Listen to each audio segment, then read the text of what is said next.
And now your hosts of In Your City Show, Kelly and Gordon.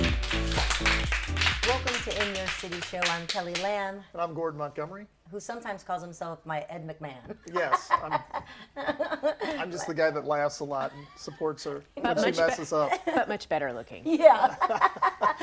And again, we are here at the studios of St. Charles, Clayton, and Chesterfield City Lifestyle Magazine. Did you forget for a minute? I did. I forgot last time too. But that's okay. We're here. Yeah, we and are. we're here with a new hot list guest, and she is hot. But we can't get her too hot because she We might don't melt want the ice things to cream. melt. Yes. So Tamara Keefe is with us. I met her, years back when she was starting this incredible, sweet career on a radio show. And here she is with us now, completely polished and gorgeous and what you'd call CEO. Yes. Yeah. So Tamara Keefe is a CEO of Clementine's Creamery. And a little naughty and nice version is what you can get there. Always with the naughty side. We're on a show, Oh, family. sorry. Just kidding. What I loved when I read about you, so welcome to the show, Tamara. We're Thank so you. glad to have you, and I love that we keep kind of evolving into new and better all the time. And one of the things, in fact, we were talking about it at the house, I'm like, you're from a large Irish-Italian family, and what stuck Boy, out, But that was a rowdy household. Fire and ice. Fire and ice. But what really triggered my heart and when I read is that, you're from a poor family, I guess you'd say. I Very think you humble wrote- beginnings. Yes. I think you had the word impoverished in there somewhere. But you would go to church on Sundays, and after church, a lot of the families would go and get ice cream, and your family couldn't afford to do that. And that was something that you remembered. But then, as a little girl, I think your mom bought a $2 crank and grind Crank ice and cream boom, yep. The ice maker cream makers. that those were the I best. guess touched your soul. And you saying here, ice cream has changed your life twice.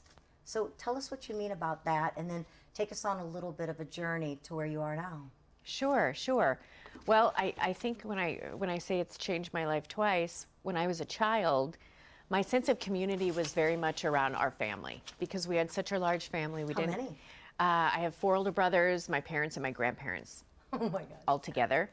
And so, as you can imagine, with that many people, you didn't get invited over for dinner very Right, often right. to people's houses because you had a small army.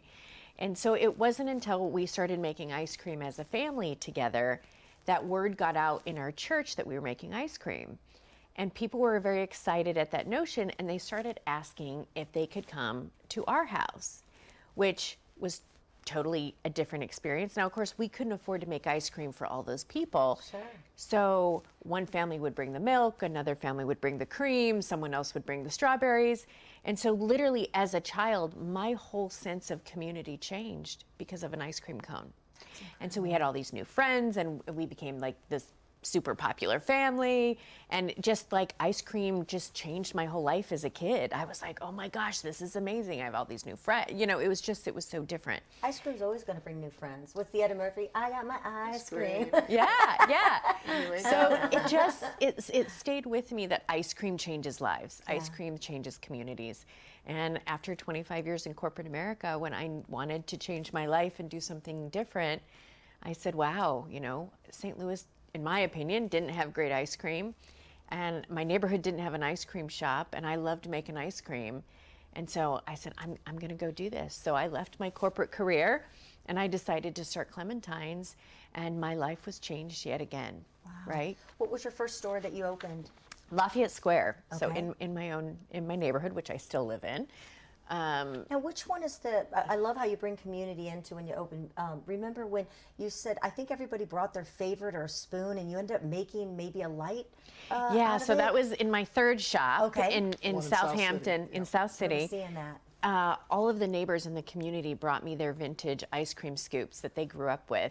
And we ended up creating, and you can still see it in there if you look up, a beautiful light fixture with all of these ice cream scoops from people in the neighborhood. I want to So- go back to where you talked about leaving corporate America and Okay. doing this, because so many people have dreams and visions that they want to do, but they're afraid to take the leap. So what was that like? What was that like, that leap and that feeling that you had. Tell us a little bit about that, because that's always interesting to me when people say, you know what, I'm just going to leave what I'm used to, what I'm comfortable with. I'm going to get out of this Right. box and do something uncomfortable. Yeah. It was scary, right? It's scary, but for me at that point in my life, I was 38 years old. I wasn't married. I didn't have kids. I never saw my family or friends. I lived in this big house. I was always on the road traveling, and I was the most miserable person that I knew.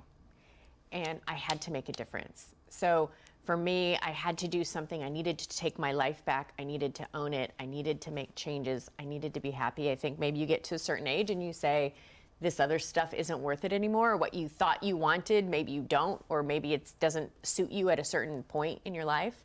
And for me, I had enough. The alternative was far worse than taking the risk and being scared and downsizing and sacrificing to follow my passion and my dreams. And here you are now with how many stores? I'll have 8 in the next 30 days. Oh my gosh, 8 stores. So you had 6. So what are the other 2? Sure. So the Central West End location opens on Monday. Oh. So that's exciting. And Edwardsville will follow on June 1st. Going into Illinois. I'm going into Illinois. It's a new market for Whole me. new state.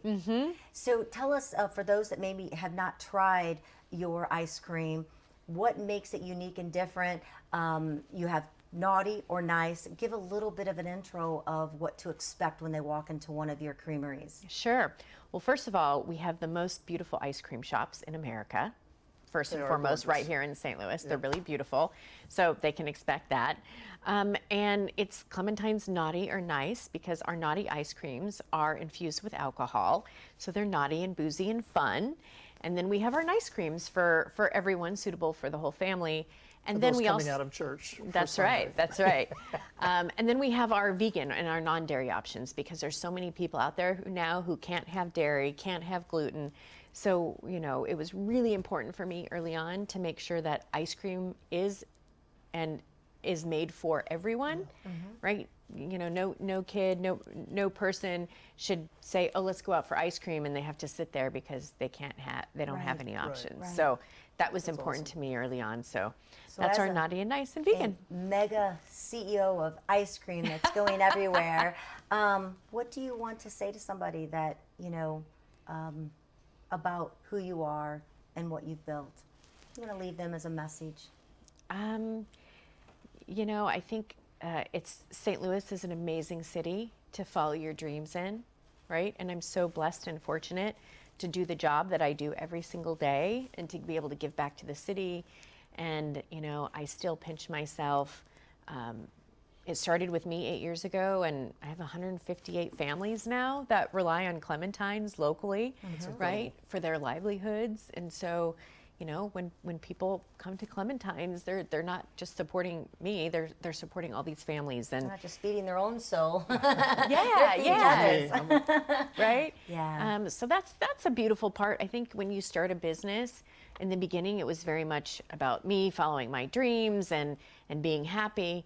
And then it kind of, as you continue to grow and become more successful, it's less and less about me anymore, and it's more and more about them Sure. and my team.